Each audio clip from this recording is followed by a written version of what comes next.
In the heart of Vatican City, behind towering walls and sacred silence, secrets stir. Whispers float through stone hallways, whispers not of prayer but of betrayal. A conclave of crimson robes, cardinals burdened by questions they dare not speak aloud. The Pope has died, but the cause remains shrouded. Among relics of faith lie codes and decrees that span centuries, but even they cannot protect from what has already passed. In the shadows, eyes watch. A man from afar, neither priest nor pilgrim, moves within these walls. Who is he?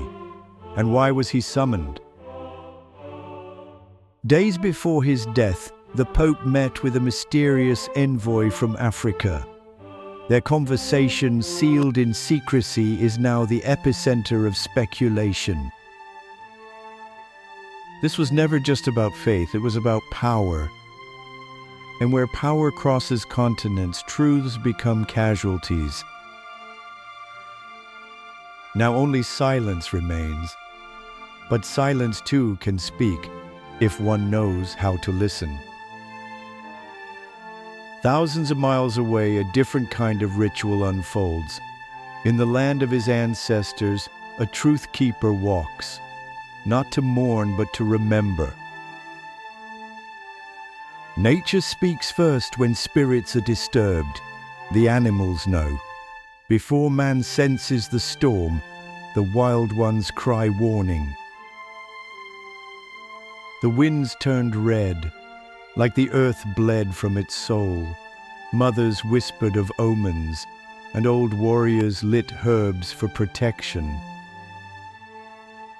In his sleep, a boy cried the name of a man he had never met, the Pope. The ancestors were reaching across worlds. In a quiet hut sits the keeper of memory.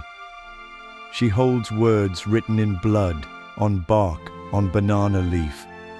Truths buried by time and fear.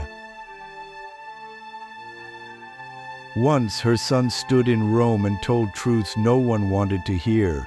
Now his name is erased but not forgotten.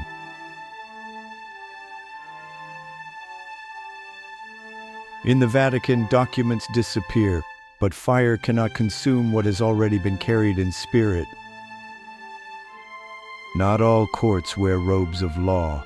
In Africa, when justice fails the living, the ancestors convene. They summon the Pope, not to judge, but to ask, "Why were your lips sealed when the earth cried?" In the space between life and death, the truth begins to glow, not as accusation, but as reconciliation. In the shadows of sacred marble, truth lingers. It was never lost, only buried beneath pride, politics, and prayer. Documents now declassified reveal what many feared. The Pope's final days were surrounded not just by prayer, but by paranoia. A courier was intercepted, a confession never delivered, a death too convenient. He returned not to escape, but to write, to tell a version of events denied by history, but remembered by the soil. What was taken in silence must be restored in voice, and from the soil where secrets sank, new voices rise. This story was never about one man, not the Pope, not the envoy. It was about the bridge between worlds, the seen and unseen. So who killed the Pope? Perhaps the better question is, who tried to silence truth? And what power is greater, faith or fear? This was the African perspective. Subscribe to the Story Drum to hear what history forgets and what the ancestors never will.